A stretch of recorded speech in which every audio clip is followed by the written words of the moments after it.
How are you guys going? Have you been enjoying school? How are you enjoying Zoom?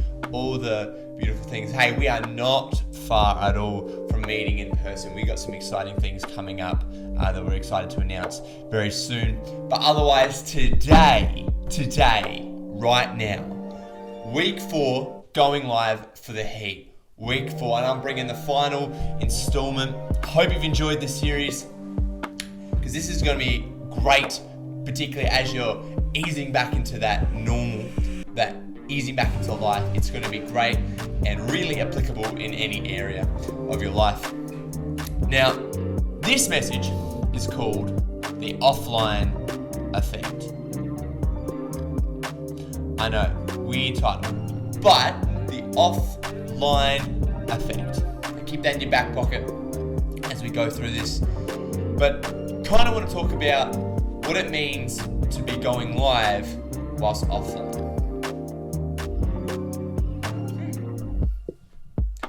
Have you ever tried to do something and think, no one's looking, like no one's watching me?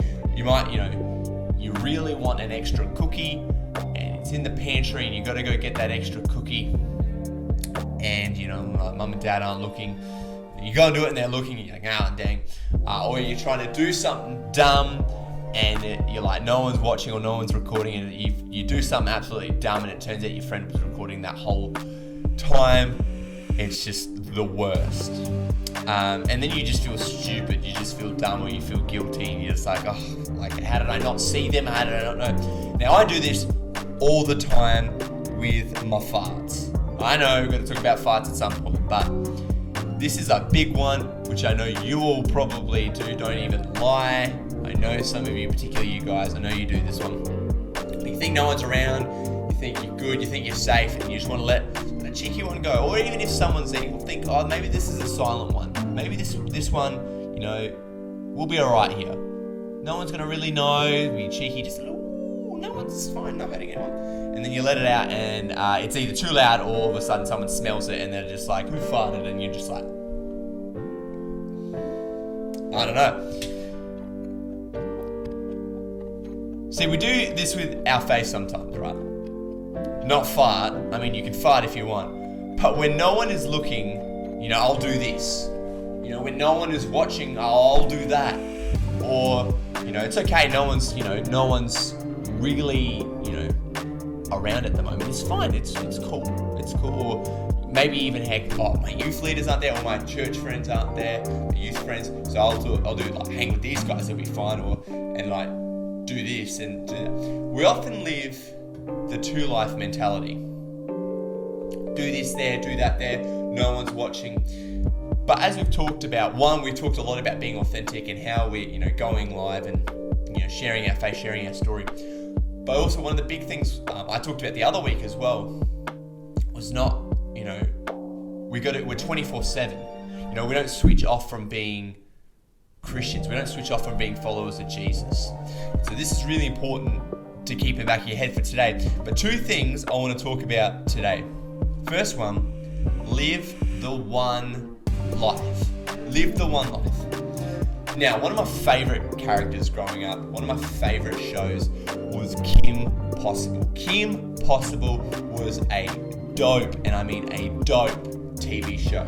She was awesome. Now, if you were watching this, right, if you know what show I'm talking about, you are awesome. If you haven't seen it, you're still awesome, but go check it out. Do yourself a favor. If you have seen it, and particularly if you're a guy, don't lie, you all had a crush on Kim. All right? I did. I'll admit it. Kim, legend. But Kim, right, so her whole thing was like, she's still a teenager, she's still in high school, she's still doing this, but she was also like a secret, super cool, like secret agent, right? She'd do all the stuff on the side and go to school, and then obviously, in class she'd struggle because, she's trying to hide her identity or hide being a secret agent and this and that, and then you'd find out other classmates are helping her or are evil as well, and it's just like a whole big thing. It's a great show. But obviously there's one of the big tensions is being, she's also a secret agent, but also being a teenager and in high school. She's trying to balance that, because she's got a secret identity. That's all. We see that a lot, particularly with superheroes and stuff. They're invading pop culture at the moment. But see, this makes for great TV. Kim Possible makes for great, and I mean excellent TV. But not necessarily with our walk with God. See, we often do this switching in between lives, this, two-faced kind of mentality. And I'm not here to judge anyone, but we often do that because we want to impress the people we're with, or the different groups. So it might be, even with our families, we're different to what we are with our youth group friends, to what we are school friends, to what we are with our leaders. All these different areas. We could have 4 different kinds of personalities we try and act like to impress the people we're around. Now, it's in our nature to want to be loved, to want to be cherished, to want to be cared for. But it can be really exhausting. And also, it's us trying to impress, us trying to please. But that is not the way God created us to live. And particularly with wanting to be authentic and sharing who we are and, practice what we preach. I'll talk more on that in a minute. Is that we can't do that. We can't be trying to live for different people. And that's why I've got this one thing for you. But I want to talk about this guy called Daniel. Now, Daniel in the Bible, right, he was, he got moved, he had a family, he had a community he lived with. He got pulled out of that place, his people, from away from his people, and moved into the city called Babylon. And, he was forced to live, dress the same way, learn Babylon, all the kind of cultural things. And he did it, but what he refused to do was to do anything that went against what God had called him to, the way God had called him to live. He was like, I'll do anything, but I'm not compromising on my faith. I'm not gonna, he wasn't just like in public, he would do everything the Babylonians did, then in private do something different. But he would stand firm and be confident and say, this is the way God's called me to live. Now, what eventually happened is that because they had some rules and stuff about prayer, he would pray out loud and stuff. He got thrown into a lion's den. If you know the story in church, Daniel and the lions, he gets thrown, and he's literally in there with hungry lions. But what ends up happening is that the king turns and the king switches. He's like, what the heck? He knows Daniel personally. It's like, I love that. Why is Daniel in the lion's den? And he pulls him out. There was a whole thing about it, and the guy, that had tricked the king into instituting these rules, got that into the lion's den. But the important thing that stands out in the story is Daniel's character.